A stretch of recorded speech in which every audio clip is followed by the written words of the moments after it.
นอกจากการสนับสนุนช่องของเรานะครับผ่านการกดไลค์กดแชร์แล้วก็ Subscribe นะครับผมปัจจุบันนะครับผมช่องของเราได้เปิดช่องทางใหม่ๆนะครับผมเพื่อให้ผู้ชมนะครับผมและแฟนๆของช่องนะฮะสามารถให้การสนับสนุนช่องเล็กๆช่องนี้นะครับให้ได้ไปต่ออย่างต่อเนื่องนะครับและมั่นคงนะครับผมด้วยระบบสมาชิกนะครับผมที่ช่องเราเพิ่งเปิดขึ้นมานะฮะซึ่งทุกคนสามารถที่จะกดสมัครนะครับผมสมาชิกนะครับผมที่ปุ่มจอยนะครับผมหรือปุ่มสมัครสมาชิกนะครับผมที่มุมขวาล่างใต้คลิปนะครับผมหรือมุมขวาบนในหน้าต่างของช่องนะครับผมเพียงเดือนละ50 บาทเท่านั้นนะครับผมโดยมีสิทธิพิเศษมากมายไม่ว่าจะเป็นตราประทับแสดงระดับหลังชื่อนะครับผมเป็นรูปเรือชิปเปอร์ที่ออกมาแบบอย่างสวยงามนะครับผมพร้อมกับอีโมจินะครับเป็นรุ่นพี่แฮมชิปเปอร์นะครับผมสุดน่ารักนะครับซึ่งใช้ในการพูดคุยนะครับผมในช่องคอมเมนต์พร้อมสิทธิพิเศษต่างๆมากมายที่กำลังจะตามมาในอนาคตนะครับผมอีกอย่างหนึ่งคือทั้งการชมคลิปแบบ Exclusive นะครับก่อนใครนะครับผมหรือ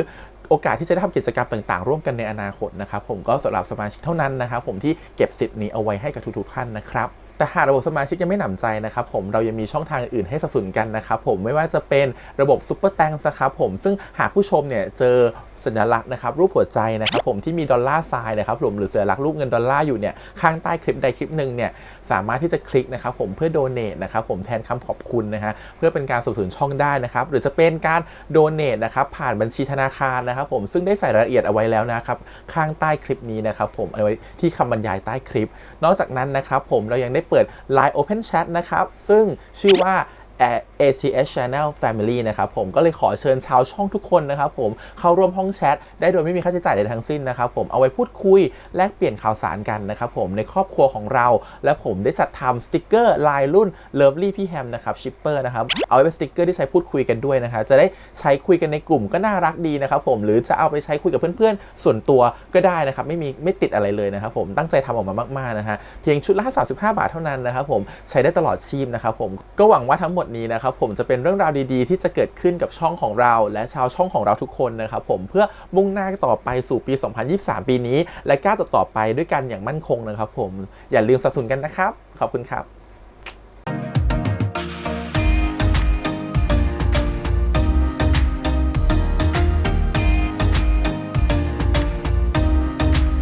สวัสดีครับยินดีต้อนรับสู่ช่อง ATS Channel นะครับกับพวกการ reaction นะผมวันนี้อยู่กับพี่แฮมนะครับกับ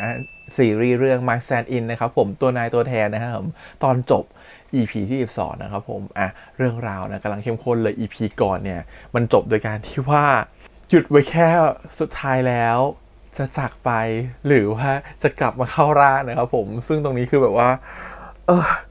เอาใจช่วยมากว่าตกลงแล้วโจยังไงต่อนะครับผมโจจะไปหรือโจจะไม่ไปโจจะตายหรือโจจะไม่ตายเดี๋ยวต้องมาดูต่อใน EP นี้นะครับผมแต่ก่อนอื่นเลยขอบคุณก่อนนะครับผมทางไอฉีอีนะครับผมที่อันนี้ทำรีแอคชั่นได้นะครับมาดูตอนจบไปด้วยกันครับผมกับ My Stand In ตัวนายตัวแทน EP 22ครับไปเลยพี่โจไปไม่ไปลูกสรุปพี่ไม่รักผมแล้วเหรอพี่ไม่อยากให้ผมรอพี่กลับบ้านแล้วเหรอ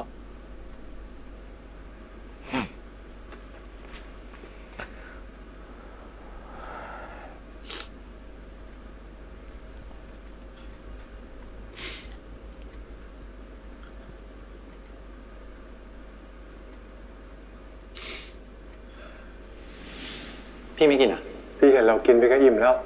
พูดเก่งแบบเนี้ยแต่ว่ามีคนมากินด้วยบ่อยอ่ะดิมีก็ดีดิ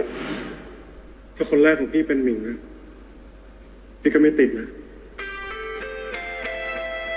เดี๋ยวภาพความทรงจำดีๆพี่โจพี่โจพี่โจลูกเรารักเขาฉันว่ากลับเข้าล่างไม่ไปโจรู้สึกให้มันจบเกินไปให้มันจบไปพี่โจพี่โจพี่โจไม่เหนื่อยใช่ไหมลูกอยากจะกลับไปอยู่เหมือนเดิมผมต้องเลือกกี่ครั้งผมก็อยากจะเลือกเหมือนเดิม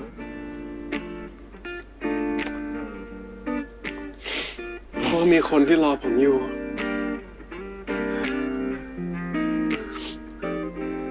เมื่อไหร่ที่เจ้ากล้าเลือกทางเดินให้ตัวเอง เจ้าก็จะไม่ต้องเป็นตัวแทนให้ใครอีกต่อไปสว วรรค์รับรู้หรือยังเหมือนที่เราวิเคราะห์ไว้จริงๆเขาเป็นแบบว่าชอบเจ็บซ้ำๆเป็นแบบแนวมาโซคิสชอบความเจ็บปวด ฮัลโหลได้ตัวโจปะ คุณหมิงทำใจดีๆนะครับ คุณโจเกิดอุบัติเหตุที่กองถ่าย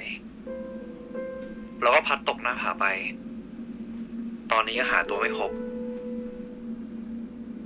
อันนี้คือเมื่อ คุณหมิงครับ หลายปีเมื่อ2 ปีที่แล้ว คุณหมิงครับ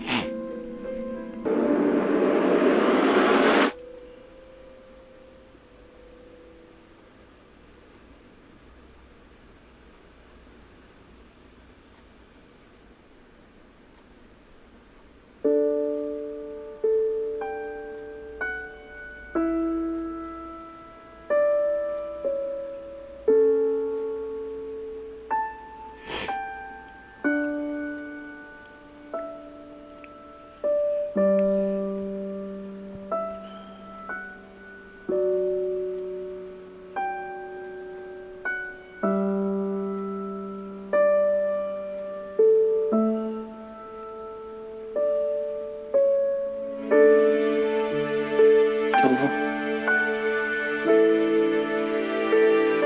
หมิง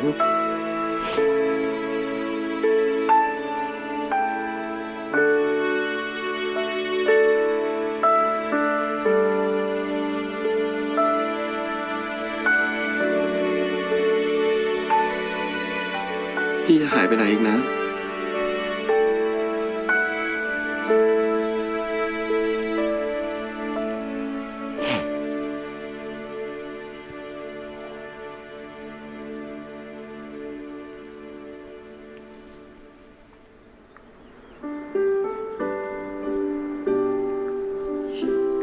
หมิง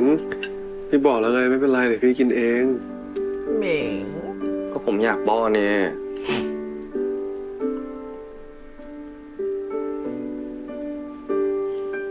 อ่า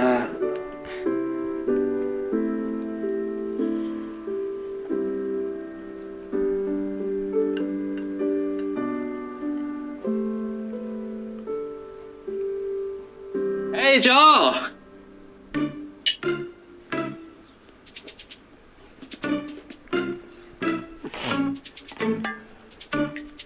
ดีครับพี่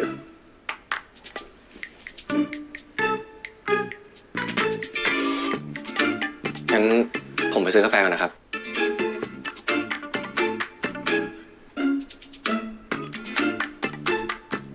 ไงมึง เล่นบทบู๊ในชีวิตจริง เกือบไม่รอดแล้วไงไอ้หาอะไรไงทำให้เป็นห่วงดีวะ นี่ โดบหน่อย เดี๋ยว ไว้ฝากหน่อย เฮ้ย กูนั่งได้ปะเนี่ย ได้ครับพี่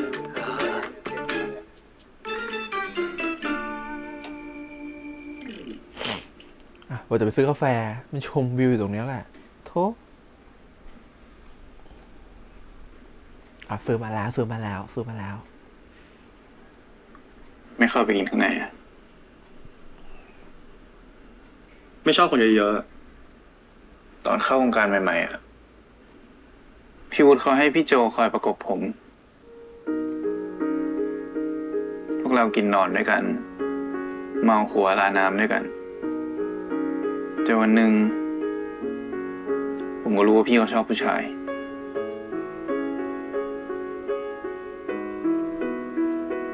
ผมตกใจมาก คิดว่าพี่เขาฉวยโอกาสจะเคลมผมอะตอนนั้นมีงานเกาหลีเข้ามาพอดี ผมก็เลยรีบคว้าไว้ เพื่อจะได้หนีไปจากเขาด้วยแหละ แต่สุดท้าย ก็เป็นผมซะเองที่คิดถึงพี่เขา ผมตั้งใจกลับมาหาพี่โจ แต่ก็โดนคุณตัดหน้าไปซะก่อน ๆ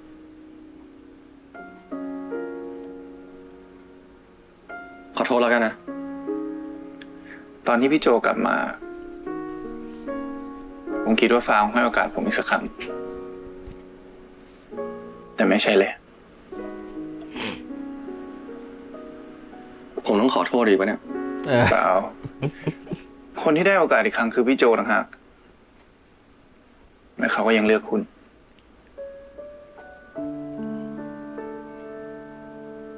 อ สัญญากับผมได้ไหมว่าคุณจะปกป้องเขา ไม่ให้ใครในครอบครัวคุณมาทำลายเขาอีก ผมคงสัญญากับคุณไม่ได้หรอก เฮ้ย เพราะว่าผมสัญญาแบบนั้นกับตัวเองไปแล้ว จ้ะเล่นคำจ้ะ คุณนี่ไวกว่าผมตลอดเลยนะ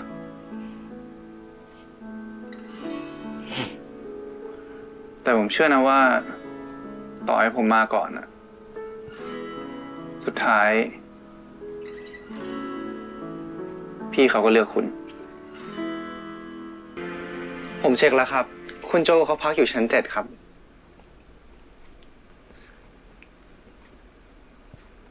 ใครเหรอ แม่ของคุณโจนะครับ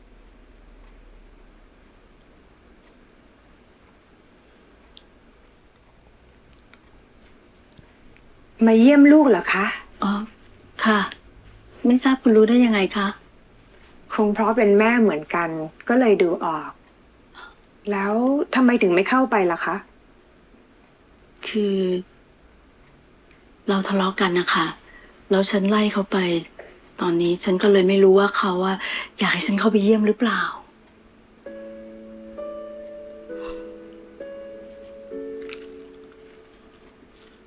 จริงๆแล้ว ฉันเป็นแม่ของหมิงค่ะ คนที่ลูกคุณคบอยู่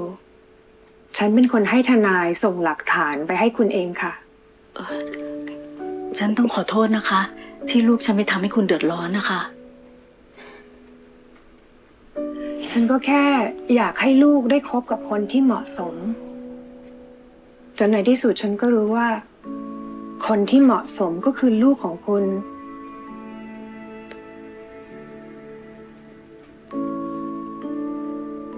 เขาสองคนรักกันจริงๆนะคะ ที่หมิงให้ยืมเงิน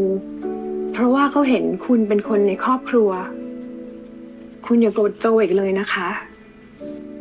ลึกๆแล้ว จริง ๆ ฉันอยากให้เขาสองคนมีความจริงใจต่อกันจริง ๆ นะคะ ฉันขอถามในฐานะแม่นะคะ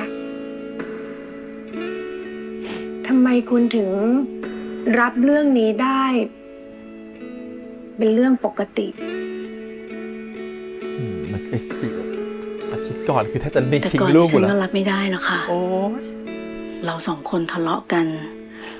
จนโจคิดสั้นเกือบตาย พอจะต้องเสียลูก ฉันก็เลยคิดได้ค่ะว่า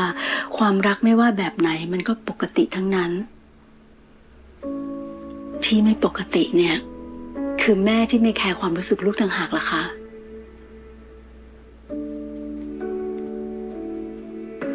ขอบคุณนะคะ เราไปเยี่ยมเขากันค่ะ ค่ะ และแม่พูดดีมาก และอาทิตย์ที่แล้วคือแม่คือคนประโยคนั้นเลยคือ แม่ที่ไม่แคร์ความรู้สึกลูกอื้อหือน่าตีคือหมอก็เนี่ยไม่จำเป็นต้องมีซีนอาทิตย์ที่แล้วเลย คือเขามีซีนอาทิตย์ที่แล้วเพื่อจะให้มีซีนเนี่ย ที่มาพูดขอโทษกันอ่ะมันแบบมันจำเป็นหรออะไรเงี้ย คนอื่นนะ กลับไปกันหมดแล้ว ยกซีนอื่นเป็นซีนทะเลาะก็ได้ มาทำต่อแล้ว ทำอะไร มึงทำอะไรค้างไว้อะนี่ไง พี่หิวจะแย่อยู่แล้วเนี่ย บอลหน่อย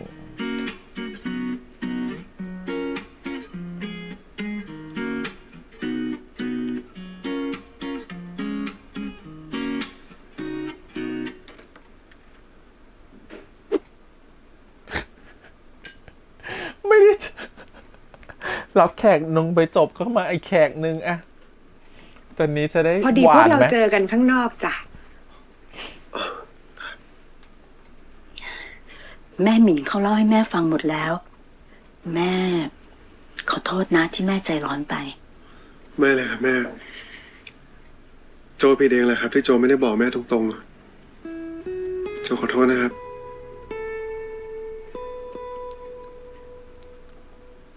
ต่อไปเนี้ย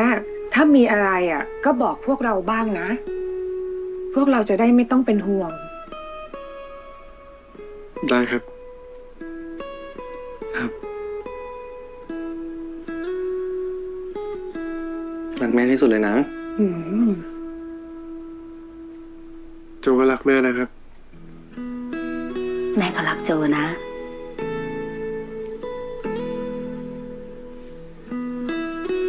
ถึงจะไม่ได้สายเลือดเดียวกัน แต่อ้อมก่อนนี้ก็ทำให้ผมรู้ว่า ความรักของแม่ มันหน้าตาเป็นยังไง ได้ออกมาสูดอากาศแบบนี้บ้างก็ดีเนาะที่อยู่แต่ห้องมาเกือบอาทิตย์แล้วเนี่ยเบื่อจะแย่อยู่แล้วอืม พี่โจดาวตก ไหนเขาบอกว่าถ้าเกิดว่าเห็นดาวตกเนี่ยเราอธิษฐานเนี่ย งมงายใช้ได้เหมือนกันนะเราอะ เธอเลยจ่ายงมงายเนี่ย คนที่มีพระอาจารย์เป็นที่ปรึกษาเนี่ยมีสิทธิ์พูดอย่างนี้กับพี่ด้วยเหรอ เออ ถูกต้อง อืม ฮะ โจมีอีกแล้ว วิ่งไปหาพระอาจารย์ทุกวัน หมิงพี่มองไม่เห็นน่ะ ว่าเขางมงาย ผมช่วย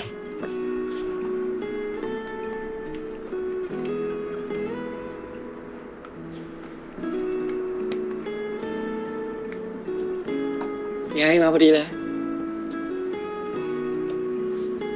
อธิษฐานเร็ว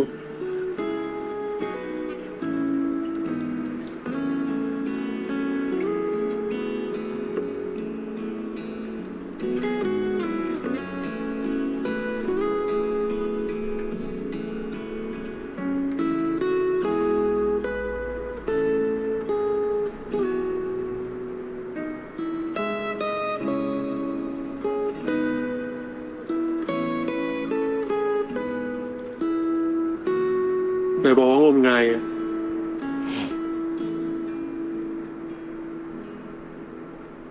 ผมว่ามีบางเรื่องที่อยากได้เหมือนกันแหละ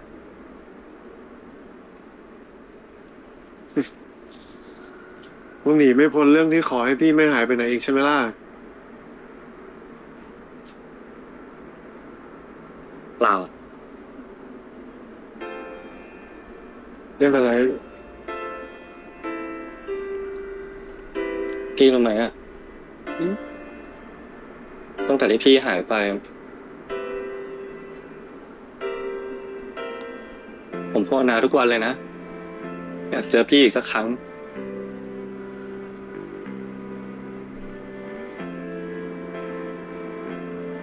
ผมไม่ได้อยากได้ให้พี่กลับมา ผมอยากได้โอกาสขอโทษพี่สำหรับทุกสิ่งที่ผมทำลงไปอะผมขอโทษจริงๆนะผมขอโทษนะพี่ มึงรู้ไหม การที่พี่ต้องมาอยู่ในร่างเนี้ย มันก็ไม่ใช่ความผิดของหมิงคนเดียวหรอกนะ อืม เป็นเพราะพี่เลือกที่จะรับงานนั้นเอง เพราะงั้นเนี่ยหมิงเลิกโทษตัวเองได้แล้วนะ นะ พี่ให้อภัยผมแล้วใช่ไหม พี่ให้อภัยแล้ว เพราะงั้นหมิงต้องให้อภัยตัวเองด้วยรู้เปล่า ขอบคุณนะพี่โจขอบคุณจริงๆนะ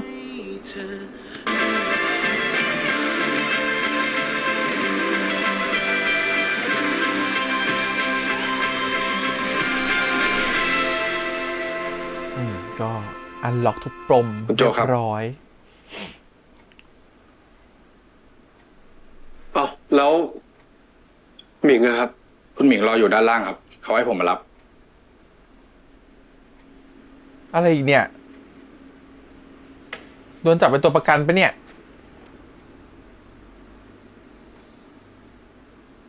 นี่หมิงให้คุณมารับผมเหรอครับ ใช่ครับ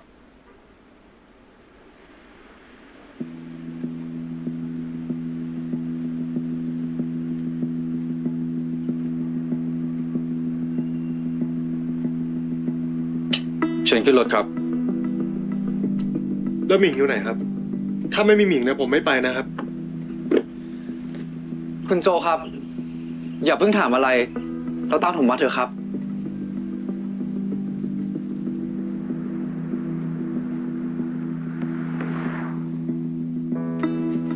อะไรไม่จบไม่สิ้น พ่อเหรอ คุณท่านเหรอ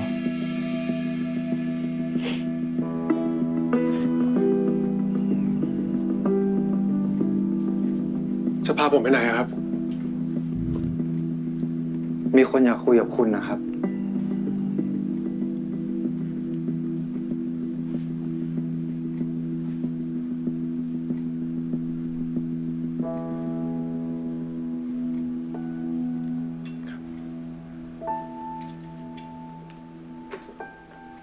พ่อจริงด้วย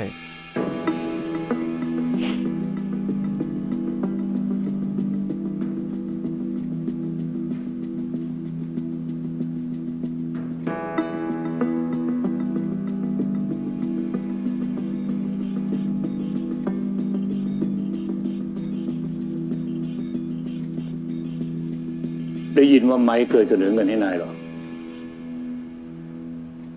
ครับ แล้วทำไม เงินของฉันซื้อนายไม่ได้เหรอ หรือว่านายไปเอาจากหมิงนี่มากกว่า พ่อกำลังคิดว่าจะมาหวังเงินกับลูกห คุ รือ ณ เป อา ล่า ครับ เงินทุกบาททุกสตางค์เนี่ย ผมจะทยอยคืนให้ทั้งหมด เพราะฉะนั้นคุณอาไม่ต้องห่วงแล้วนะครับ แล้วถ้าเกิดฉันไม่ซื้อนายด้วยเงินล่ะ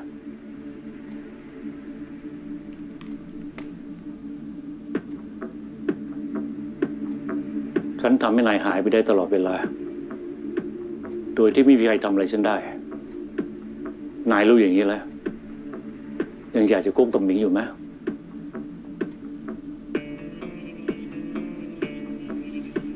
เอาความตาย ชีวิต มา ผม ขู่เลยอะ ผมมีแม่ที่ต้องดูแล และผมเชื่อว่าถ้าเกิดว่าผมหายไปเนี่ย ยังไงหมิงก็ไม่ปล่อยให้แม่ผมลำบาก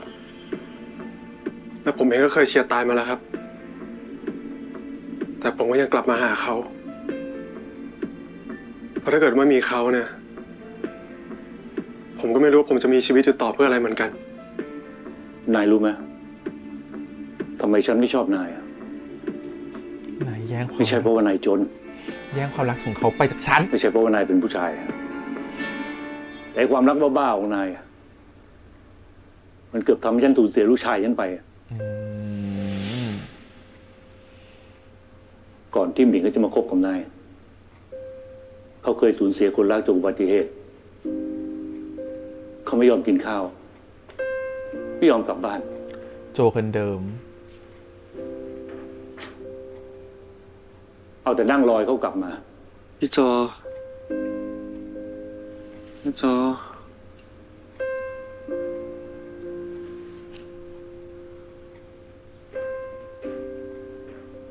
เอานะครับค่อยๆนะครับ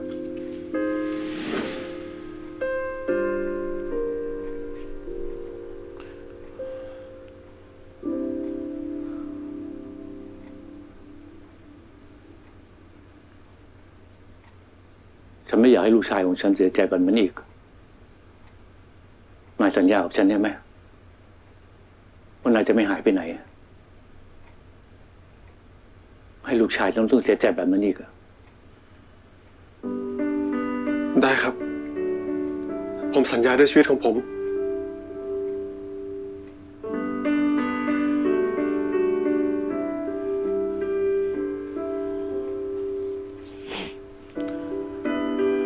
พ่อเลือกที่จะโปรเทคใจของลูกนั่นแหละ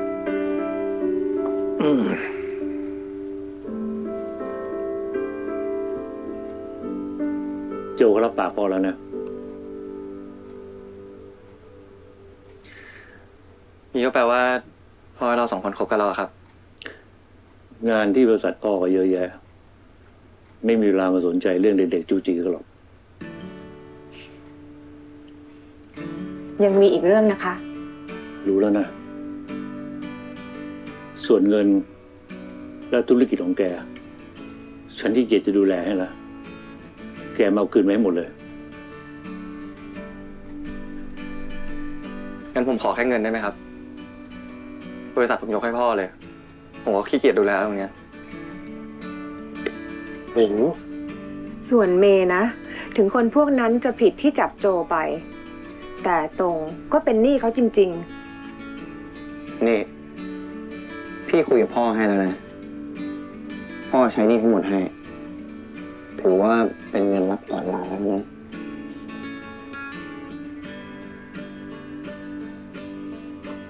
ขอบคุณมากครับ ต ตรงพูดไม่โดนอะไรเลย แต่เงินก้อนนี้ จะเป็นเงินก้อนสุดท้ายที่พ่อใช้ตรงนะตรงเคยสัญญาว่าจะรับเมย์ไปดูแลตรงจำได้ไหม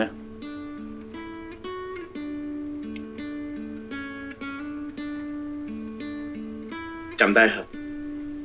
ผมขอโทษครับ นายก็ด้วยโจถ้านายปิดสัญญากับฉันนะ เราได้เจอกันอีกแน่ ครับ อ่ะทานข้าว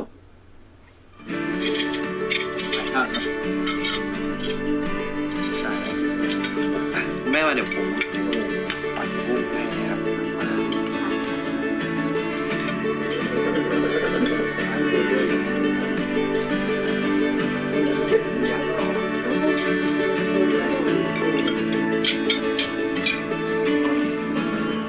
ตรงพูดไม่โดนอะไรเลยเธอเป็นนาทีสุดท้ายโอ๊ย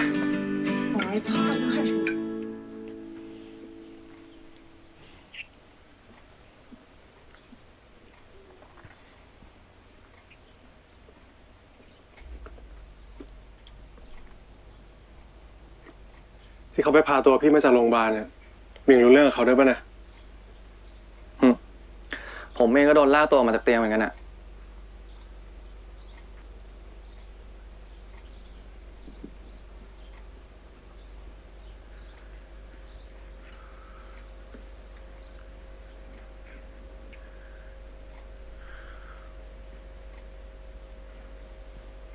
ขอบใจนะโจ ที่ยอมแลกตัวกับพี่อะขอบคุณสำหรับทุกอย่างเลยนะ เรื่องเครดิตหนังทั้งหมดอะพี่จะคืนเป็นชื่อโจให้นะ ไม่เป็นไรหรอกครับ ผมแค่อยากช่วยหลาน หมิง พี่คิดมาตลอดเลยอะว่าเมื่อไหรน้องชายของพี่คนเดิมจะกลับมา แต่พี่เองก็ไม่รู้ตัวเลยว่า จริงๆแล้วเนี่ย คนที่เปลี่ยนไปอะมันก็คือพี่นี่แหละ มีคนเคยให้โอกาสที่สองกับผม ผมก็คิดนะว่าพี่เองก็ควรได้รับมันเหมือนกันนะ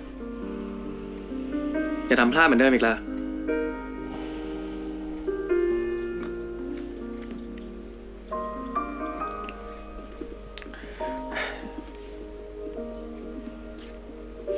ยอมก็ได้โอกาสที่สองถ้าเรื่องจะมาแบบเนี้ยนะแต่ก็ไม่ถูกใจอยู่ดี พี่กลับก่อนนะ จะกลับคนเดียวเหรอ แล้วที่บอกกับพ่อว่าจะดูแลเมย์ล่ะ แต่ว่าใบหย่านะ เมย์ไม่ได้เซ็น เมย์รู้นะ ที่ตอนนั้นพี่เร่งให้เมย์เซ็นอะเพราะกลัวว่าเมย์จะโดนฟ้องไปด้วยใช่ไหม เมย์เคยถามพี่ใช่ไหมว่า ถ้าเกิดว่าวันหนึ่งเมย์ไม่มีเงินแล้ว พี่จะยังรักเมย์อยู่หรือเปล่า พี่ก็อยากรู้เหมือนกันนะ ว่าถ้าวันหนึ่งพี่ไม่ดังแล้ว ไม่มีคนสนใจพี่อยู่อีกแล้วอะเมย์จะยังอยากอยู่กับพี่ไหมอะ เมย์ไม่เห็นอยากจะมีแฟนเป็นดาราเลยอะงานก็ยุ่ง ไปไหนมาไหนก็ลำบากอะแต่ที่เมย์ยอมอะเพราะเห็นว่าพี่รักงานนี้มากนะ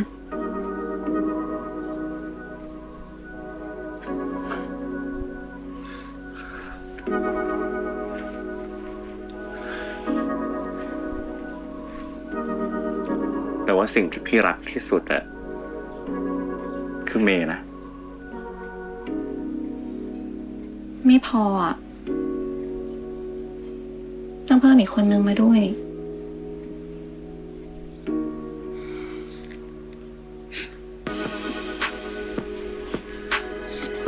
โอ้ยบทพระเอกมาก พระเอกตรงจ้า ขอบคุณมากๆนะ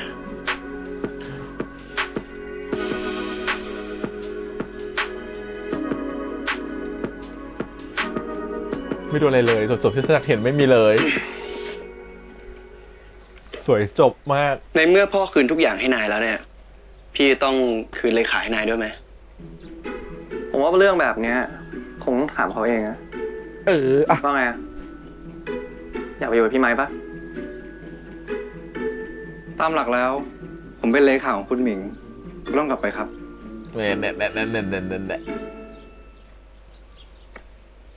พี่ขอแล้วกันนะ เพราะว่านายก็มีโจคอยดูแลแล้วนี่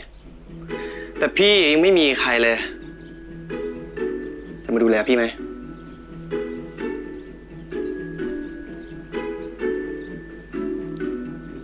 เฮ้ย โอเคครับ เร็วใช่นะ งั้นไปส่งพี่หน่อย ด้วยความยินดีครับ เมื่อกี้ยังอยากจะแบบว่ากลับไปหานายเดิม เดี๋ยวพี่ขับเอง เป็นส่งว่ะแต่ไม่ได้ขับ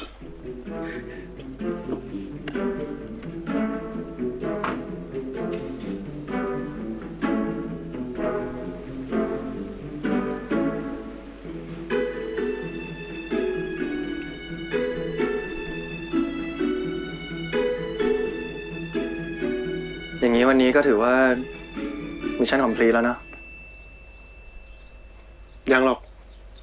มันยังเหลืออีกเรื่องหนึ่งที่พี่ต้องจัดการ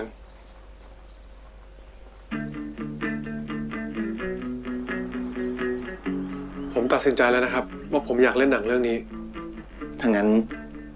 เรามาคุยไทม์ไลน์กันเลยดีไหมครับ ได้ครับ แต่ก่อนที่เราจะคุยไทม์ไลน์กันนะผมมีข้อแม้อยู่2 ข้อนะครับ คือ1ผมอยากเลือกผู้กำกับเอง เดี๋ยวผมจะส่งโปรไฟล์ให้ แต่ผมรับรองได้เลยครับว่าเขาต้องเหมาะกับหนังเรื่องนี้แน่นอน ข้อที่ 2อะ ข้อที่ 2ก็คือพี่อยากออดิชั่นเหมือนนักแสดงคนอื่นๆเขาอะแต่จะต้องออดิชั่นโดยไม่ให้ผู้กำกับรู้ ว่าพี่มีส่วนเกี่ยวข้องกับการทำหนังเรื่องนี้ แล้วถ้าเขาไม่เลือกพี่ขึ้นมา พี่ก็คงอดเล่นแหละ แต่หมิงไม่ต้องห่วงนะเพราะพี่จะทำให้เขาเลือกพี่แน่นอน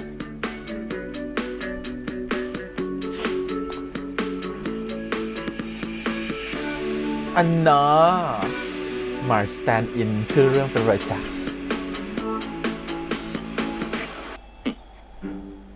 สวัสดีครับพี่ สวัสดี คือผมมีเรื่องจะบอกพี่ครับ จะบอก หรือจะสารภาพ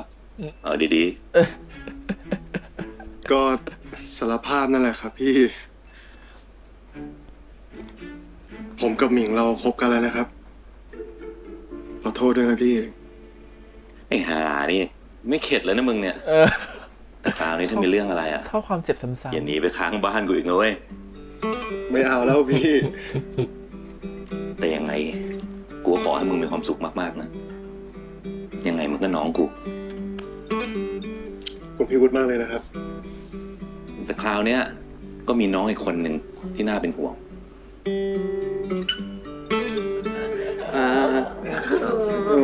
ไว้เจอกันนะ ขอบคุณทุกคนมาก ไปเจอกันที่เกาหลีนะ ได้เลย แวะมาหาได้นะ บ๊ายบาย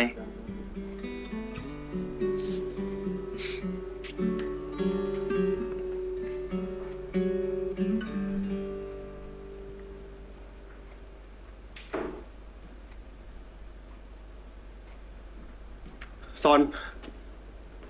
พูดบอกว่าน่าจะกลับเกาหลีเหรอ นี่เป็นเพราะพี่หรือเปล่าเนี่ยฮะ ก็พี่2 คนหวานกันขนาดเนี้ย ใครจะทนอยู่ไหว ขอโทษนะ เฮ้ย ไม่ใช่ความผิดพี่ ขอโทษที่ห ผม วาน แค่อยากมูฟออนอะ งั้นก็ดูแลตัวเองดีแล้วกันนะ มีอะไรก็ทักมาหาพี่ได้ตลอด ยังไงนายก็เป็นน้องชายของพี่ตลอดไป ผมก็ขอให้พี่มีความสุขมากๆนะ ที่ผมกล้าไปอะเพราะผมรู้ว่าเขาจะทำให้พี่มีความสุข ขอบคุณนะนี่จะไปเมื่อไหร่อ่ะ พี่ได้เคลียร์คิวไปส่งนาย น่าจะอีกสักพักนะพี่ เดี๋ยวใกล้ๆแล้วผมบอกอีกที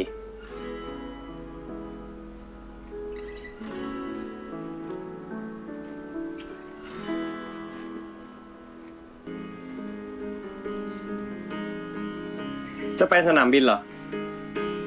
นายรู้ได้ไงว่าพี่จะไปวันเนี้ย ผมอยู่ในกลุ่มรับแฟนคลับพี่ ไม่มีอะไรของพี่ที่ด้อมไม่รู้ เช่น อยากรู้ว่าขึ้นมาสิ เดี๋ยวผมไปส่ง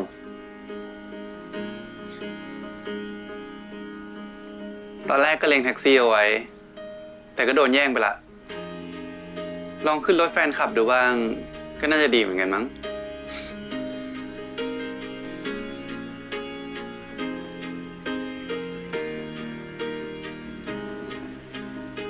มาเป็นคู่นี้เฉยเลยเหรอ มาเป็นซอนยิมเฉยเลยเหรอโอ้ยยิมเธอก็ดูไม่ธรรมดานะคะเป็นช่างแต่งหน้ามือทองแน่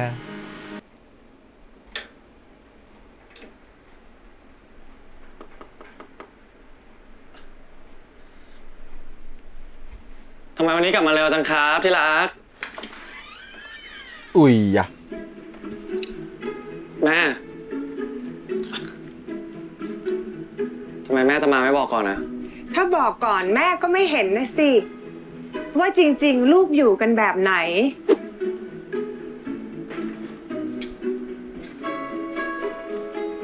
ห้องนี้มันเก่าแล้วโทรมไปหน่อยไหมลูก ลำพังเงินเดือนลูก2 คน แม่ว่าอยู่ได้สบายกว่านี้เยอะนะ ก็จริงครับแม่ แต่สำหรับพวกผม2 คนอะบ้านหลังนี้มีความทรงจำมากมายที่ไม่ว่าบ้านหลังไหนก็ทดแทนมันไม่ได้หรอกครับ แต่แม่ แม่ครับ ผมมีความสุขนะ ที่ได้อยู่บ้านหลังเนี้ย แม่เห็นแล้วล่ะ แต่อย่างน้อย ถ้าหมิงมีคนดูแล แม่ว่าก็จะดีกว่า เอาอย่างนี้ แม่โทรหาเลยค่ะ แม่ไม่เป็นไรครับ คนนั้นเขามีความสุขดีอยู่แล้วอะอย่าไปกวนเขาเลย โดนวิจารณ์ ไม่สบายเหรอ อ่ะดูแลหน่อยสิ วันนี้นั่งตรงนี้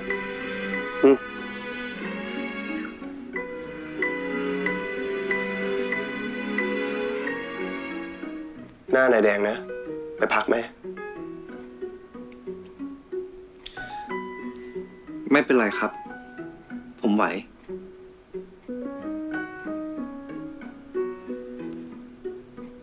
แต่หน้านายแดงไม่หยุดเลยนะ เขิน ไม่ได้ป่วย ต้องแยกให้ออก ดูว่าหูแดงได้ไหม โจจริงๆ ให้แม่อยู่บ้านหลังเล็กกว่านี้ก็ได้นะลูก แม่เกรงใจ แม่ไม่ต้องเกรงใจเลยนะครับ แม่เหนื่อยมาเยอะแล้ว แล้วเนี่ยก็เป็นสิ่งที่แม่สมควรจะได้รับครับ วันเนี้ยแม่มีข่าวดีจะบอกโจด้วย ข่าวดีอะไรครับ หมอเขาบอกแม่ว่ามีคนบริจาคไตให้แม่แล้ว จริงเหรอครับแม่เอ้ยโจดีใจที่สุดเลยครับแม่ แต่จริงๆ โจก็มีข่าวดีอยากจะบอกแม่เหมือนกันนะครับ นี่ ถ้าเรื่องที่ลูกได้เป็นพระเอกอะไม่ต้องนะพี่บุตรเขาบอกแม่แล้ว ไม่ใช่เรื่องนั้นหรอกครับแม่ คือโจกับหมิงอะเราคบกันแบบจริงจังแล้วอะครับ ว่าไม่รู้ว่ามันจะเป็นข่าวดีสำหรับแม่ด้วยหรือเปล่า ลูกแม่อยู่กับคนที่รัก แล้วเขาก็รักลูก เป็นข่าวดีสิลูก ขอบคุณนะครับแม่ รักแม่ที่สุดเลยนะครับ แม่รู้ไหมว่าโจมีวันนี้ได้อะก็เพราะว่าแม่เลยนะ แม่ก็รักโจนะ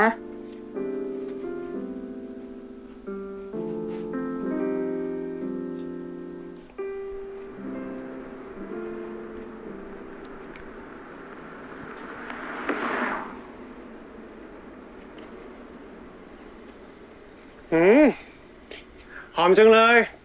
วันนี้ทำอะไรกินครับที่รัก ทำแจ่วฮ้อนจ้า แม่ สวัสดีครับ สวัสดีจ้า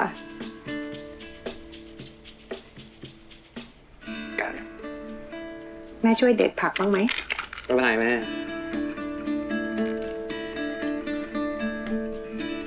มันคือสูตรเหรอ ใช่ ได้ครับ มันเป็นผักเนาะ แต่อันนี้นิดนึงจะได้หอม เก่งที่สุด อวยยศลูกชาย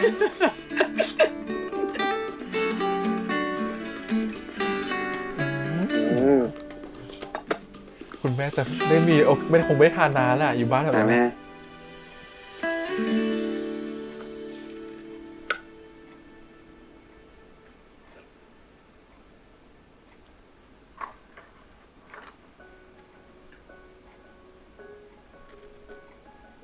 ดูลูกชายทำได้ทุกอย่างนะดูเป็นผู้เป็นคน ลองดูก่อน ไม่เคยเห็นมุมนี้เวลาอยู่บ้านมาก่อน ว้าว ลูกชายแม่ทำอาหารเป็นด้วย เดี๋ยวนี้หมิงเขาทำอาหารคล่องขึ้นเยอะเลยครับคุณแม่ ไม่เห็นทำให้แม่ทานบ้างเลย แม่ชักจะอิจฉาโจเขาแล้วนะ ขอโทษนะครับ แม่ล้อเล่น นี่ถ้าไม่ได้โจหมิงเหรอ จะเข้าครัว แม่น่ะต้องขอบคุณโจนะ ไม่เลยครับคุณแม่ ถ้าอย่างนั้นคุณแม่ต้องทานเยอะๆเลยนะครับขอบคุณครับ แม่มีไวน์ขวดหนึ่งสนปะ เออ หมิง จะไปแซวคุณแม่เขาทำไมแล้ว ไปเอามาสิ คุณแม่ แม่ไม่ได้ออกจากบ้านนานแล้ว อย่าบอกพ่อเขานะ ครับ ทานสิลูก ครับขอบคุณมากครับ เต็มขวดเลยแม่ กินมากระแจวฮอนเหมือนเลิศ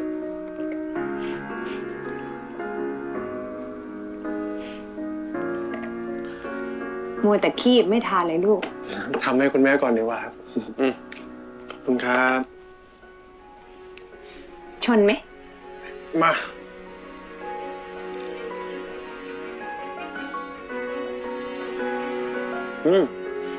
ปุบๆเลย อันนี้นะ น้ำจิ้มทำเองหรือเปล่า ทำเองสิครับ โอ้ แม่ โห ว้าว แม่ว้าวหลายอย่างมาก บียอนมากลูก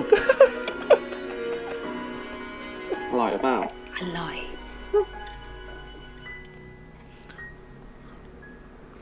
ชุดหมิ่งนี่ไม่เข้ากับอากาศมากๆเลยช่างแต่งหน้ามือทอง เฮ้ยยิมเห็นไอ้โจป่ะ งานแถลงข่าวมันจะเริ่มอยู่แล้วนะเว้ย ไม่เห็นนะพี่ รู้แล้วขอโทษทีนะครับพี่รู้จริงๆครับหรือว่า เฮ้ย นี่มีเรื่องอะไรป่ะวะ ไม่ได้มีอะไรครับพี่วุฒิคือพี่โจก็ตื่นเต้นจนนอนไม่หลับอะมาหลับเอาตอนเช้าอะผมปลุกเท่าไหร่ก็ไม่ตื่นอะ ไอ้ห่านี่ ก็คิดว่ามึงเป็นอะไรไป รีบมาแต่งหน้าทำผมทำอะไรให้เสร็จก่อนเลย เร็ว โทษทีนะ ๆเฮ้ยฝากด้วย เดี๋ยวพี่ไปจัดการอย่างอื่นก่อน ได้พี่ นึกว่ามีอะไรกันยันเช้า ก็เลยไม่ได้นอนหรือเปล่า ไปไหนมาเมื่อคืน คือโกหก ไม่ได้ไปแต่งหน้าเร็ว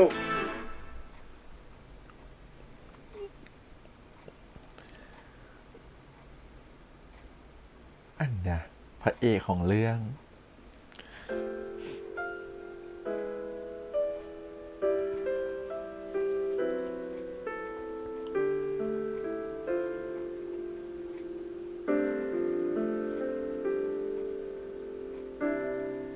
ไม่ต้องตื่นเต้นสิ ทำให้พี่ตื่นเต้นได้ไงอะนี่เป็นครั้งแรกเลยนะ ที่พี่ไม่ได้หันหลังให้กับคนดูอะ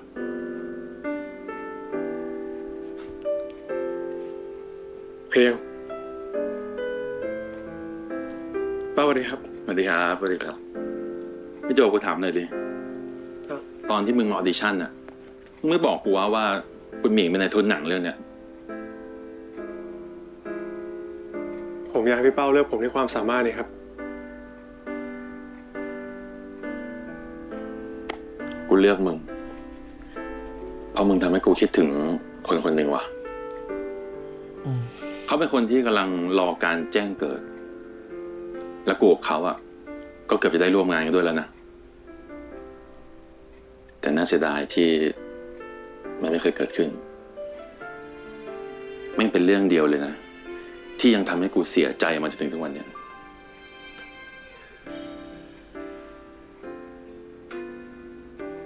อบคุณที่เลือกผมนะครับ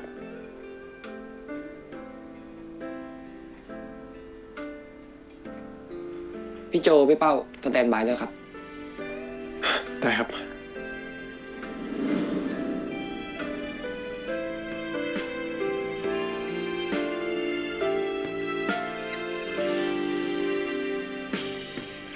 ในที่สุด วันนี้ความฝันของเราสองคนก็กำลังจะกลายเป็นจริงแล้วนะ เชิญพี่โจครับ ทางนี้ครับ ได้ครับ พี่เป้ากับน้องโจทำงานร่วมกันเป็นไงบ้างคะ ก็จริงๆเราสองคนเพิ่งร่วมงานด้วยกันครั้งแรกครับ แต่ว่ารู้สึกดีใจมากครับ แล้วก็พี่เป้าเป็นคนที่เก่งมากครับ แล้วก็มีภาพในหัวที่ชัดเจนมากเลยครับ จริงๆนี่คืองานครั้งแรกของผมกับน้องโจเหมือนกัน แต่ผมบอกได้เลยว่าคนเนี้ยดาวประดับวงการอีกดวงหนึ่งแน่นอนเลยนะครับผม แล้วหนังเรื่องนี้จะมีโอกาสทำยอดไหมคะ ความรู้สึกเวลาอยู่หน้าเวทีที่แสงส่องถึง มันเป็นแบบนี้นี่เอง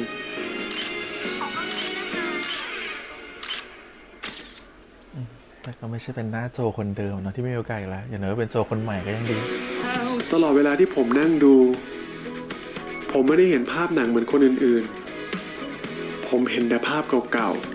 ๆ ในวันที่แสงยังไม่ส่องมาถึงผม ขอบคุณนะ ที่วันนั้น ยังไม่ยอมแพ้ไปซะก่อน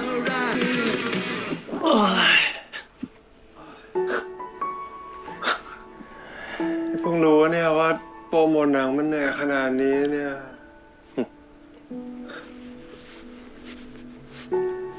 ของจริงอ่ะ มีหมอนคู่ คือตอนเดินสายออกรายการ ผมเจอมาแล้ว ตอนเล่นหนังเรื่องแรกให้พี่ตรงอ่ะ ถ้างั้นพี่กลับไปเป็นสตันท์เหมือนเดิมตอนนี้ทันไหมเนี่ย สายไปแล้ว โอ้หิว เอ้า ในงานของกินต้องเยอะ พี่ไม่ได้กินเหรอ โอ้หมิงก็เห็นนะว่าพี่สัมภาษณ์ตลอดเลยอะเอาเวลาที่ไหนไปกินแล้ว แล้วพี่อยากกินอะไรอ่ะ เวลาแบบนี้ กินหมิ่งดีกว่าไหม มีแค่อย่างเดียว มาม่าปลากระป๋อง อร่อยเนาะ สู้พี่ทำไม่ได้หรอก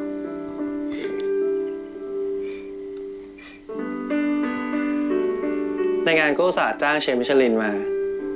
แต่กลับอยากกินบะหมี่ปลากระป๋องซะงั้น ของแบบเนี้ย มันอยู่ที่ว่าเรากินกับใครต่างหาก ถ้าเป็นพูด เดี๋ยวพี่ดังก็ลืมผมแล้วมั้ง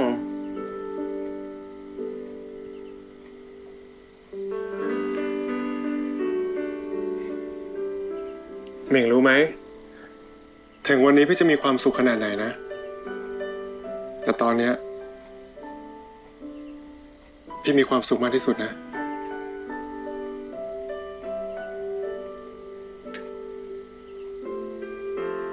งั้นพี่จะต่อสัญญาปะล่ะ สัญญาอะไร ก็สัญญาที่ผมเช่าพี่มาตั้ง1 ปีอะความจริงมันก็หมดไปสักพักแล้วล่ะ แต่เห็นพี่ยุ่งเรื่องงานอะ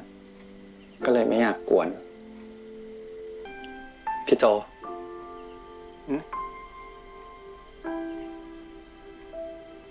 ตอนนี้ไม่มีสัญญาอะไรผูกมัดพี่แล้วนะ พี่ยังอยากอยู่กับผมอยู่ไหม ผมขอตอบสัญญาใหม่สิ สัญญาแฟน สัญญาคู่ชีวิต อะไรก็ว่าไป สัญญาสมรส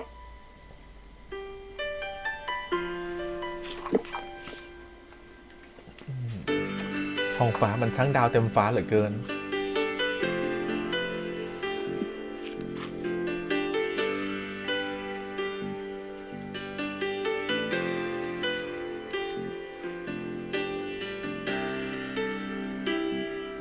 พี่ก็คิดนะ ว่าเพราะอะไรพี่ถึงได้กลับมา แถมโลกมันก็ตั้งกว้าง พี่ยังได้กลับมาเจอกับพี่วุฒิอีก มันจะบังเอิญอะไรขนาดนี้เนาะ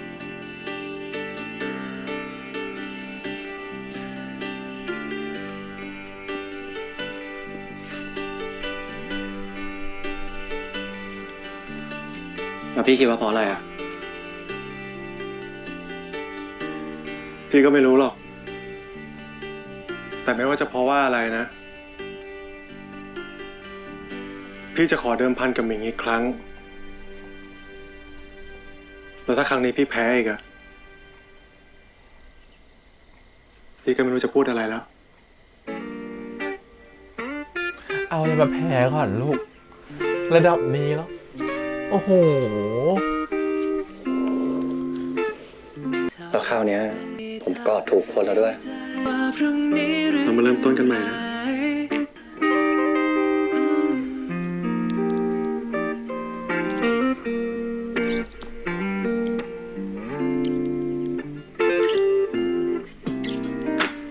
อ่ะไปมันต้องมีสักแอะแหละ เออ มา แล้วก็ ตอนจบ พี่ไม่ต้องใช้ท่าข้างหลังแล้วนะ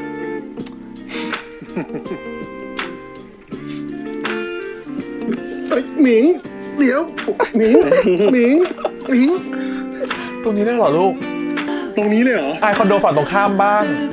พี่ห้ามผมไม่ได้หรอก จบ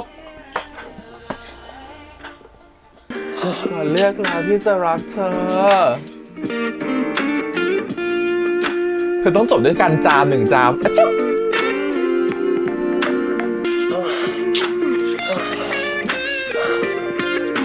โอ้โอ้เธอไปเอาอะไรกันตอนไหนมันตัดภาพกันตอนไหนเนี่ยฉันงงโอ้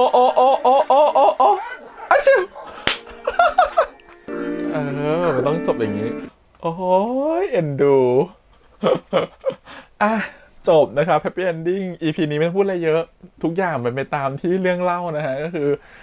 กลับมาแฮปปี้ทุกๆเรื่องที่มันเกิดขึ้นนะฮะไม่ว่าจะเป็นความสัมพันธ์ของแต่ละคู่นะสุดท้ายตัวโจก็ได้คู่กับหมิงนะฝากความรู้สึกกันมามากมายนะสุดท้ายโจก็เลือกที่จะไม่ไปเกิดใหม่หรืออะไรก็ตามเขาเลือกที่จะอยู่กับหมิงนะฮะแล้วกลับเข้าร่างเหมือนเดิมอีทีเราอุตส่าห์เชียร์นะว่าคือเขาจะไปเกิดใหม่อะไรนี้จะเป็นแบบปาฏิหาริย์รักต้องแบบว่าย้อนกลับมาแบบว่ารอคอยเขาอีกชาติภพหนึ่งหรือเปล่าไม่ใช่ก็คืออยู่ในชาติภพนี้แหละเขากลับมาอีกครั้งเลือกที่จะ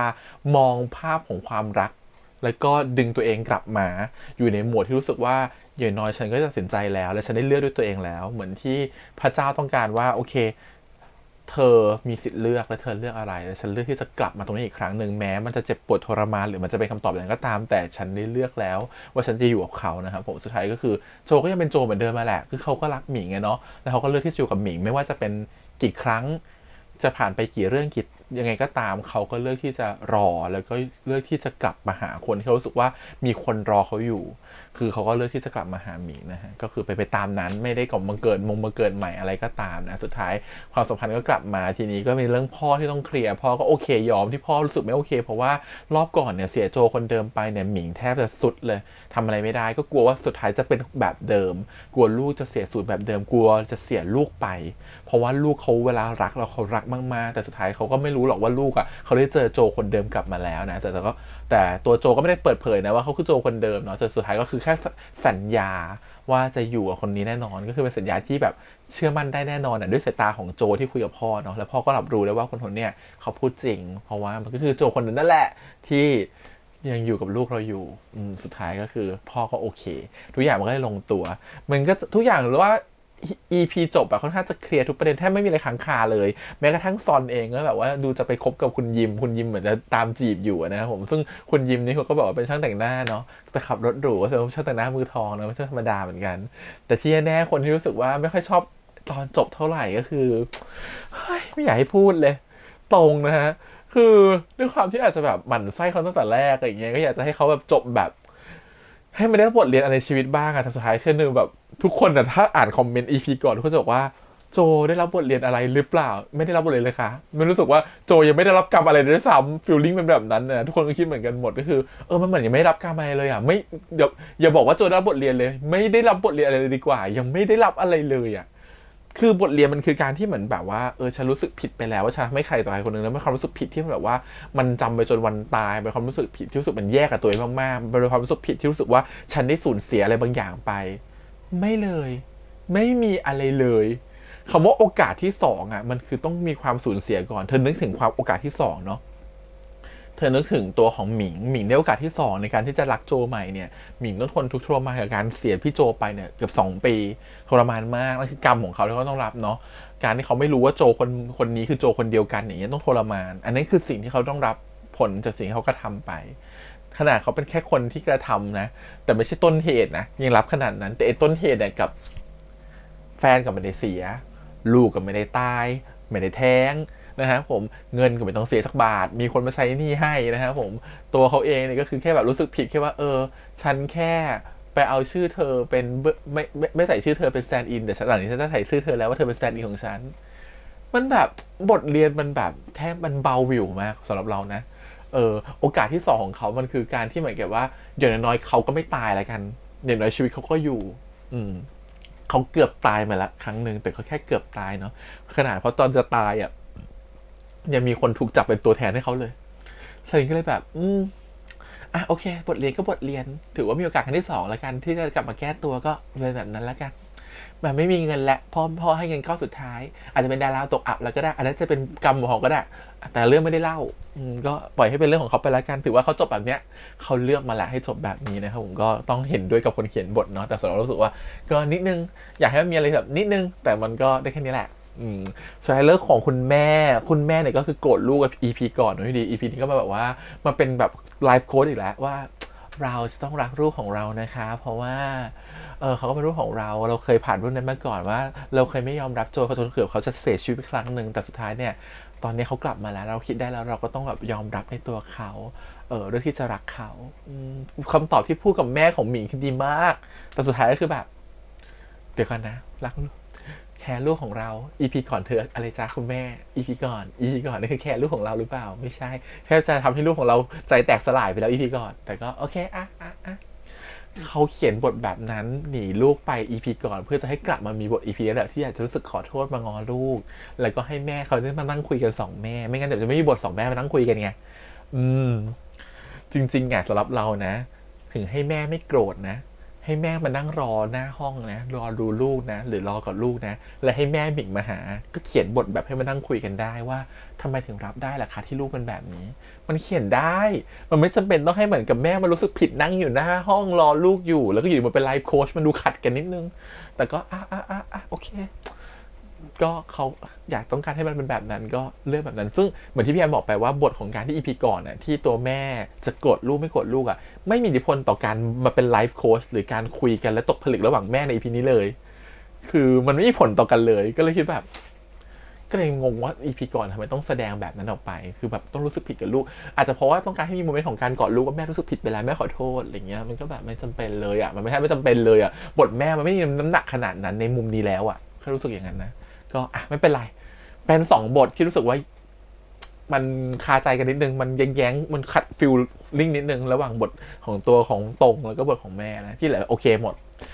เป็นการจบที่สมบูรณ์แบบโอเคมากๆทุกอย่างโอเคแล้วก็เรารู้สึกว่าก็เป็นการจบที่สำหรับเราแฮปปี้เอนดิ้งนะแล้วก็จบมาที่เหมือนกับว่าเขาเปิดมาด้วยความแบบว่าเซ็กซ์ที่เป็นด้านหลังเนาะเขาก็ปิดมาเป็นเซ็กซ์ด้านหน้าแทนแล้วก็จบด้วยครับชิวน่ารักดีนะครับผมแล้วก็มีแบบจบด้วยอิมาม่าปลากระป๋องนั่นแหละที่เป็นกิมมิคของเขาชอบความแบบ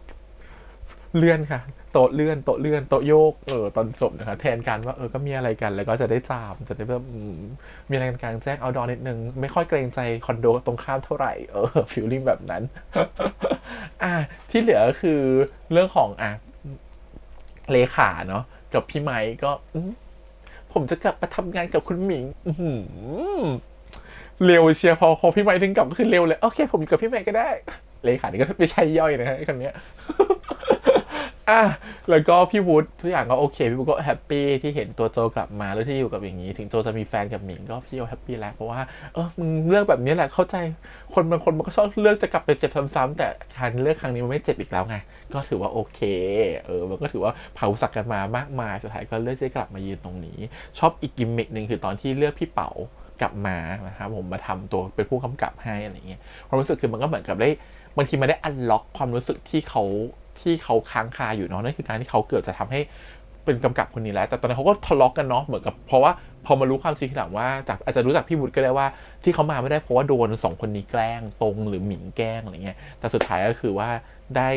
แล้วเขาก็ต้องไปทำงานอื่นจนเขาตกหน้าผาตายอะไรเงี้ยมันอาจจะเป็นความจริงที่รู้ทีหลังทำให้เขารู้สึกผิดที่วันนั้นเขาแบบไม่รอหรือวันนั้นเขารู้สึกว่าเขาโกรธแล้วก็โมโหอะไรแบบนั้นน่ะสุดท้ายก็ได้กลับมาร่วมงานกันอีกครั้งนึงก็ได้คลายอันล็อกอะไรบางอย่างไปมันคล้ายๆกับความรู้สึกผิดที่ตอนก่อนอันนั้นเหมือนพี่วุฒิมีอย่างเงี้ยว่าแบบกูไม่น่าปล่อยมันไปเลยน่าจะเตือนมันทุกคนมันเหมือนกับว่าเวลาเราได้คล้ายๆแบบ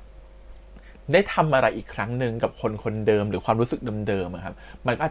นก็เหมือนเป็นโมเมนต์ของการปลดล็อกหรืออันล็อกอะไรบางอย่างได้มันเหมือนอารมณ์ว่าเราเคยเกือบจะช่วยชีวิตคนคนหนึ่งเราเคยช่วยเราเหมือนกับเคยพลาดอะไรบางอย่างไปเช่นสมมติว่าเราจะช่วยชีวิตคนคนหนึ่งแต่เราช่วยเขาไว้ไม่ได้อย่างเงี้ยแต่อยู่ดีๆวันเนี้ยเรามีโอกาสครั้งที่2ซึ่งคนคนนี้หน้าตาเหมือนเขาเลยแล้วเราได้ช่วยคนคนนี้ได้สำเร็จอ่ะมันเลยเหมือนกับว่ามันได้เติมเต็มในสิ่งที่รู้สึกว่าเราผิดในครั้งนั้นไปแล้วว่ามันเป็นฟีลลิ่งของการที่ทำให้เราได้อันล็อกอะไรบางอย่างนะคล้ายๆแบบนั้นงั้นทุกคนในเรื่องนี้มันเหมือนกับทุกคนได้อันล็อกหมดในมุมของการที่เขาไม่รู้หรอกว่าโจคือโจคนเดิมแต่มันเหมือนกับโจคนเนี้ยมันมีฟีลลิ่งของโจคนเดิมอยู่ที่ทุกคนรับรู้ได้มันเลยเหมือนได้อันล็อกทุกคนนะฮะตัวนี้ก็เป็นจุดหนึ่งที่สำหรับเรื่องแบบเขาใส่ลงมาแล้วมันเป็นกิมมิคที่ดีแล้วก็สำคัญเลยทำให้รู้สึกว่าทุกตัวละครมันได้ปลดเปลื้องอารมณ์ที่มันค้างคาอยู่จากที่มันเคยรู้สึกทำไม่ดีกับตัวโจคนเดิมไว้แล้วมันก็หายหมดนะฮะแล้วก็เคลียร์กันในตอนปัจจุบันนี้ชอบที่เหมือนกับให้น้ำหนักกับตอนที่เป็นโจร่างใหม่คือความรู้สึกคือก็เป็นในเวเดิมก็คือการที่ว่ามันเป็น mindset in ตามชื่อเรื่องนะตัวนายตัวแทนก็จริงแต่คุณน่ะรักเขาข้างในไม่ได้รักเขาที่เปลือกข้างนอกคนที่คุณรักคืออยู่ข้างในในเมื่อคุณรักเขาตั้งแต่แผ่นหลังได้อะไม่ว่าเขาจะเป็นหน้าไหนคุณก็ต้องรักเขาได้หมดแล้วว่าเรื่องพยายามจะสื่อแบบนั้นทำให้รู้สึกว่าการที่ไม่ว่าโจจะอยู่ในร่างเดิมก็ตามเป็นร่างคนนี้ที่เป็นร่างใหม่ไม่ใช่ต้องไปเกิดใหม่เป็นอยู่แค่คนนี้สุดท้ายหมิงก็รักอยู่ดีเพราะหมิงเขารักที่ข้างในของตัวโจคนนี้แล้วสุดท้ายเนื้อในเป็นใครเนื้อในเป็นแบบไหนคนเขาทุกคนก็รู้สึกได้ถึงเนื้อในของคนนั้นว่าเขายังเป็นโจคนที่เขารู้สึกและคิดถึงเสมอเรารู้สึกว่าตรงนี้แหละคือสิ่งที่แบบก็ถือว่าทำได้สำเร็จกับและเหมาะกับชื่อเรื่องว่า My Stand In ตัวนายตัวแทนเนาะส่วนเรื่องตอนจบก็คือการฟูลฟิลตัวของโจเนาะที่เหมือนกับว่าฉันได้เห็นภาพยนตร์ของฉันแล้วฉันได้ยืนอยู่ตรงแสงและสปอตไลท์ส่องฉันแล้วฉันได้แต่สุดท้ายมันก็ไม่ใช่หน้าเขาที่เป็นหน้าเดิมอยู่ดีเนาะแต่ถึงจะเป็นหน้าใหม่ก็ตามแต่ฟีลลิ่งของการที่ได้ยืนอยู่บนสปอตไลท์อะที่เหมือนเป็นดารามันได้มาถึงตัวเขาแล้วมันก็เหมือนอันล็อกความรู้สึกของเขาที่ไม่เคยทำสำเร็จในเรื่องนี้ได้เหมือนกันแล้วว่าตรงนี้มันคือเป็นการอันล็อกในทุกๆมิติแหละในทุกๆตัวละครแล้วก็ขับอีกเรื่องหนึ่งคือการที่เหมือนกับว่าขอพรจากดาวตกอะไรเงี้ยทำไมเธอเป็นคนงมงายแบบนี้ไอคนพูดที่งมงายนี่คือเธอคะอยู่กับพระอาจารย์มา2 ปีงมงายกว่าที่สุดจ้ะไม่ต้องมาพูดแบบนี้ โอเคก็ถือว่าแฮปปี้เอนดิ้งโดยรวมนะทีนี้ต้องชมซีรีส์บ้างซีรีส์ทำดีมากนะครับผมรู้ทุกคนทำงานอย่างเต็มที่รู้เลยว่างานเนียบมากงานออกมาดีมากๆนะครับผมถ้าจะมีขัดใจจริงๆของซีรีส์เรื่องนี้ขัดใจแค่เรื่องนี้เลยการใช้เพลงประกอบคือเพลงประกอบบางทีมันไม่ค่อยส่งอารมณ์เท่ากับเนื้อหาของเรื่องเท่าไหร่บางฉากอย่าง EP เนี่ย EP ก่อนด้วยใช้เพลงประกอบเยอะมากเรื่องมันคือเพลงมันไม่ค่อยเข้ากับจริงๆใช้แค่ซาวด์ประกอบอาจจะดีกว่าแต่มันใช้เพลงประกอบบางทีมันไม่ค่อยเข้ากับเนื้อเรื่องเท่าไหร่นะเข้าใจว่าต้องการจะเหมือนกับสื่อโปรโมทเพลงหรือแบบอะไรบางอย่างแต่เพลงบางท่อนหรือบางเนื้อหาอาจจะเหมาะกับแค่บางฉากมันไม่เหมาะทุกฉากอันนี้เป็นสิ่งที่ขัดใจเหมือนกันหลายๆครั้งที่เราเห็นโดยเฉพาะ EP นี้ก็มีบางฉากเหมือนกันที่รู้สึกว่าขัดใจกับการเลิกซาวด์แต่ที่เหลือโดยรวมนะฮะอีก 95% ที่เหลือชอบหมดเลยดีหมดเลยนะประทับใจมากทีมผู้กำกับทีมงานทุกคนแบบเต็มที่กับเรื่องนี้มากแล้วก็รู้สึกว่าทำผลงานออกมาได้พรีเมียมมากๆนักแสดงทุกคนเก่งกันมากๆโดยเฉพาะนักแสดงหลักของเรานะครับผมทั้ง2คนเลยทั้งแบบว่าตัวของอัพนะครับผมแล้วก็ภูมิทั้ง2คนเลยคือเล่นกันดีมากคือแบบเราไม่เคยดูการแสดงของภูมิมาก่อนเนาะแต่คือพอเห็นภูมิมันรู้สึกว่าประทับใจรู้สึกว่ารักในการแสดงของเขาเลยส่วนอัพเขาเล่นดีอยู่แล้วทุกคนมันเล่นกันได้อินเข้าไปกับตัวละครนะแต่คือ2คนมันจะเล่นคนละแบบนะภูมิเขาก็จะเล่นแบบอีกแบบหนึ่งการสไตล์การแสดงไม่เหมือนกันอัพเหมือนต้องดำดิ่งไปกับตัวละครอันนี้อาจจะดึงตัวเองออกมายากนิดนึงแต่ภูมิเนี่ยเป็นคนที่เหมือนกับว่าอาจจะตัดเร็วเล่น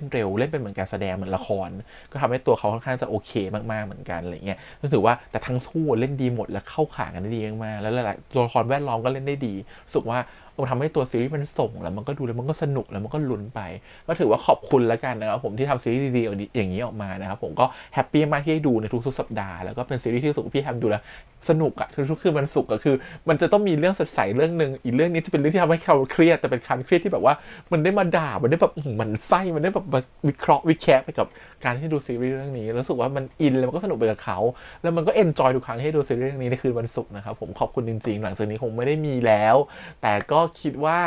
ผลงานที่เป็นเครื่องประดับวงการแบบนี้ก็คงจะทำให้รู้สึกเราสามารถจะย้อนกลับมาดูอีกเรื่อยๆแล้วก็มีความสุขทุกครั้งที่ได้ดูแล้วก็คงได้เห็นผลงานอื่นๆของน้องๆคู่นี้แล้วก็คนอื่นๆอีกในอนาคตนะครับผมรวมถึงพี่เป๊ปซี่ผู้กำกับด้วยเดี๋ยวคงจะมีผลงานอื่นตามมาอีกในอนาคตก็รอติดตามนะครับผมโอเคโชคดีนะที่จบวันนี้เพราะว่าอาทิตย์หน้าพี่แฮมจะไม่อยู่ไปต่างประเทศอาทิตย์ถัดไปพี่แฮมจะไปผ่าตัดไหล่ก็ถ้าเรื่องนี้ยังไม่จบเนี่ยเราคงจะแบบว่ามีแบบไม่ได้เจอกันแบบในช่วงปลายเรื่องอะไรเงี้ยแต่โชคดีที่จบก่อนก็แฮปปี้มากๆถือว่าได้อยู่ในช่วง Final EP พอดีกับทุกๆคนนะครับผมก็ขอบคุณอีกครั้งที่ทุกคนอยู่กันตลอด12 EP ที่ผ่านมาด้วยนะครับผมที่ติดตามมาตลอดเลยช่วยแชร์ช่วยกดไลค์แล้วก็อย่าลืมนะครับจากแล้วกับซีรีส์เรื่องนี้หวังว่าทุกคนที่ยังไม่กด Subscribe ช่วยกด Subscribe เป็นกำลังใจให้พี่แฮมด้วยแล้วกันนะครับอันนี้สำคัญมากจริงๆคือดูอย่างเดียวไม่ได้ช่วยกด Subscribe ด้วยนะครับแล้วก็ถ้ามีพลังในการจะกดต่อช่วยกดไลค์กดแชร์ให้ด้วยละกันนะครับผมกับช่อง ATS Channel ขอบคุณอีกครั้งวันนี้ฝากไว้ด้วยนะครับกับช่องน้อยๆช่องนี้วันนี้พี่แฮมไปก่อนนะครับหวังว่าจะได้เจอกันใหม่ในซีรีส์ต่อไปในอนาคตวันนี้ไปก่อนละบ๊ายบาย